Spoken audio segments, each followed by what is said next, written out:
Hey all, so I'm about to start practicing for the second leg of the Pineapple Thief tour, starting on 21st of February in Florence. And I'm pretty excited because I haven't really seen Italy that much, so it'd be great to play some shows there. And I mean, in many ways, I think it's sort of a simple process getting back to working on the set, because we already kind of agreed on what works and what doesn't work.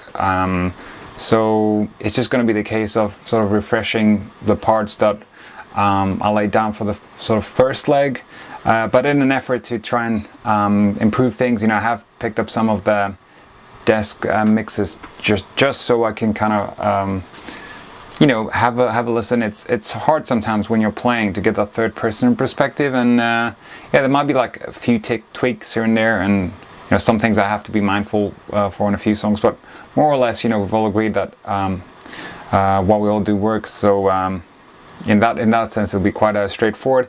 And with regards to gear, it's going to be the same thing. So I'll be going out with a Helix, and I predominantly use, I know some people sort of use it to like employ different effects with every sort of switch. For me, it's just snapshots all the way, because again, it alleviates so much like weight from having to think about the sound. You have, you know, you got your sound for the verse, pre-chorus, chorus, solo, solo boost, very important. But you know, it's all there. So all you have to do is press the button, and it's you got it. So you got your tone. So that's immensely useful. Yeah, really glad for that function. And guitars, I'm using the Backshot Reverend for a lot of the sort of drop D stuff, the PRS for the heavier stuff, the 7-string, and my Gina Legacy for this bad girl over here. For yeah, big chunk of the set. So yeah, it'll be really cool, and there's a lot of places I will be going that I haven't seen before, so I'm even more excited. So yeah, let's get back into practice.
One of my favorite tracks is Far Below, just because, well, it's an awesome track in itself, but it just involves some quite heavy riffing on the 7-string, which is cool because really up to this tour I never played a 7-string before. But also, well, there's that really crazy middle section. When I heard the track, I was like, maybe for the gigs, towards the end of that section we could do something a little bit crazy. I can maybe add something that really follows sort of the drums, because there's a really sort of great build up to that section. Yeah, I came up with this part. Let's see if I can still play it.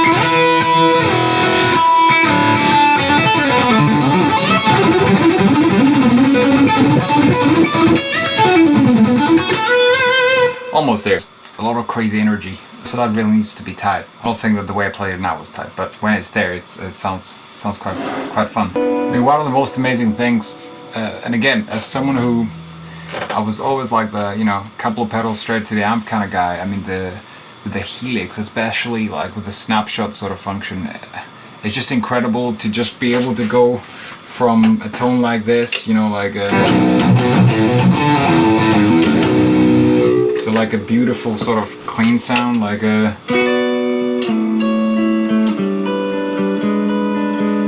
It's just great.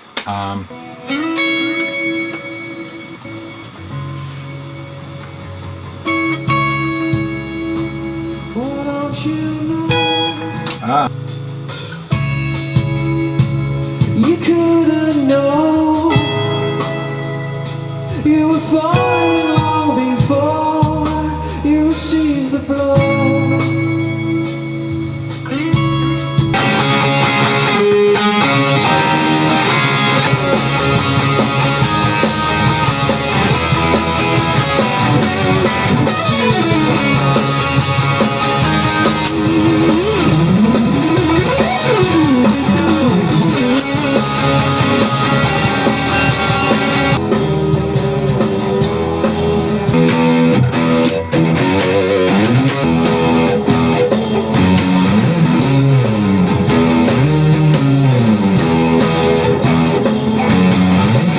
So another favorite part of mine is the part of the unison in White Mist. That's always really cool. So it's between myself, John, and Gavin. You really have to kind of lock in and be really tight when you play it for it to work like really well. I mean, you have to be tight all the times, but you know, especially when it comes to unisons and stuff, like it's even more paramount, you know.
So one of the songs that's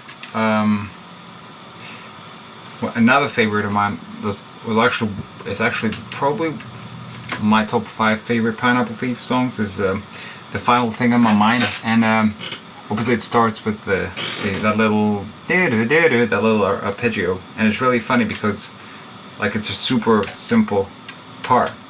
You're just playing a fifth. That's all it is.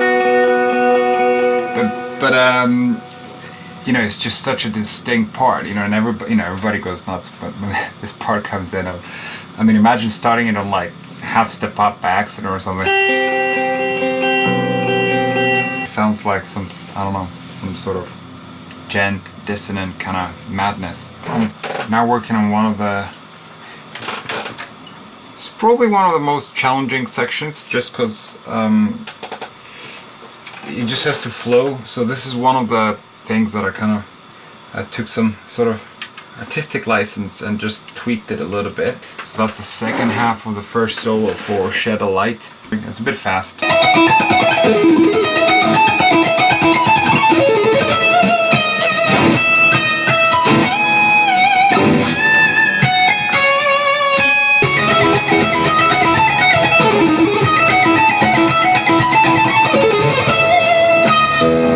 It's always that bit.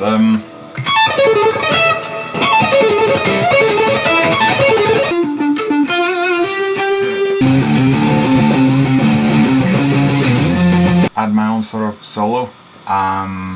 Bruce was kind enough to sort of let me do it. It's quite hard to play.